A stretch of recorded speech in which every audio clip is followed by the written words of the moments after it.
കേരളത്തെ പിടിച്ചുലച്ച പെരിയാർ ഇരട്ടക്കൊലക്കേസിൽ കുറ്റക്കാരെന്ന് കണ്ടെത്തിയ പ്രതികൾക്ക് പ്രത്യേക CBI കോടതി ഇന്ന് ശിക്ഷ വിധിക്കും.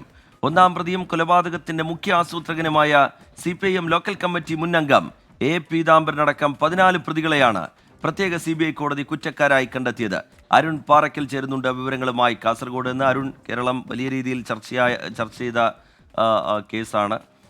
ഇതിൽ ഇപ്പോൾ CPIM നേതാക്കളടക്കം 14 പ്രതികൾ കുറ്റക്കാർ എന്ന് കോടതി കണ്ടെത്തിക്കഴിഞ്ഞിട്ടുണ്ട്. ശിക്ഷാവിധി എത്ര മണിയോടുകൂടി പ്രതീക്ഷിക്കാം? കുടുംബം ഈ ഘട്ടത്തിൽ വെച്ച് പുലർത്തുന്ന പ്രതീക്ഷ എങ്ങനെയാണ്? അരുൺ പാറയ്ക്കൽ.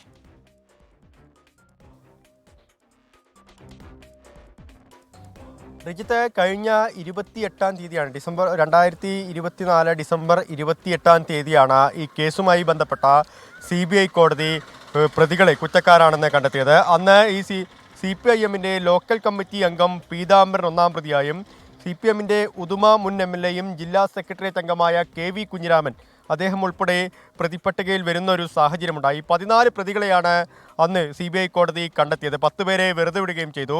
എന്തായാലും ഇന്ന് ഈ കേസിൽ അന്തിമ വിധിയിലേക്ക് കോടതി കടക്കുന്നു എന്നുള്ളതാണ്. ആർക്കൊക്കെ എന്തൊക്കെ ശിക്ഷ ലഭിക്കും എന്നുള്ളത് ഇന്ന് 11 മണിയോടെ അറിയാമെന്ന് നമ്മൾ പ്രതീക്ഷിക്കുന്നുണ്ട്. എന്തായാലും ഈ ഘട്ടത്തിൽ കുടുംബം ഈ 1 മുതൽ 8 വരെയുള്ള പ്രതികൾക്ക്, പീതാംബരൻ ഉൾപ്പെടെയുള്ള പ്രതികൾക്ക് വധശിക്ഷയിൽ കുറഞ്ഞ കാര്യങ്ങളൊന്നും തന്നെ ഈ കൃപേഷിൻ്റെയും ശരത്ലാലിൻ്റെയും കുടുംബം പ്രതീക്ഷിക്കുന്നില്ല. കുടുംബവുമായി നമ്മൾ നേരത്തെ സംസാരിച്ചു വരുന്നു. ആ ഘട്ടത്തിലൊക്കെ തന്നെ കുടുംബം പറയുന്നത് പീതാംബരൻ ഉൾപ്പെടെയുള്ള പ്രതികൾക്ക് വധശിക്ഷ ഉറപ്പാക്കണം, അത് കോടതിയിൽ പ്രതീക്ഷയുണ്ട് എന്ന് കുടുംബം പറയുന്നുണ്ട്. ഒപ്പം നേരത്തെ 28-ാം തീയതി ഈ കേസ് പരിഗണിച്ച സമയത്ത് വെറുതെ വിട്ട 10 പ്രതികൾ അവർക്ക് ഈ കേസുമായി ബന്ധമുണ്ടെന്നും ഇന്ന് വിധിപ്പകർപ്പ് ലഭിച്ചതിന് ശേഷം, ഈ അന്തിമ വിധി വന്നതിന് ശേഷം അപ്പീൽ നൽകുന്നത് ഉൾപ്പെടെയുള്ള കാര്യങ്ങളിലേക്ക് കടക്കുമെന്നും കുടുംബവും അതുപോലെ തന്നെ അഭിഭാഷകരും വ്യക്തമാക്കുന്നുണ്ട്.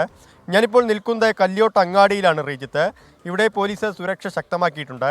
നിരീക്ഷണ ക്യാമറകളൊക്കെ തന്നെ സ്ഥാപിച്ചിട്ടുണ്ട്.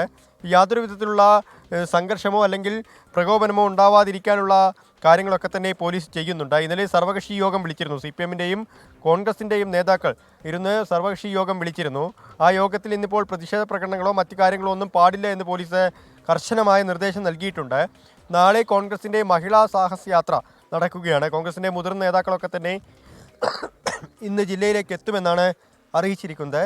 എന്തായാലും സുരക്ഷ ശക്തമായി തന്നെയുണ്ട്. 11 മണിയോടെ ഈ വിധി അറിയാൻ കഴിയുമെന്നാണ്, അന്തിമ വിധി അറിയാൻ കഴിയുമെന്നാണ് പ്രതീക്ഷിക്കുന്നത്. അറിയിച്ചത് കേരള രാഷ്ട്രീയം കാത്തിരിക്കുന്ന ഒരു വിധിയാണത്. രാവിലെ 11 മണിയോടുകൂടി പെരിയാർ കേസിലെ ശിക്ഷാവിധി കോടതി പ്രഖ്യാപിക്കും.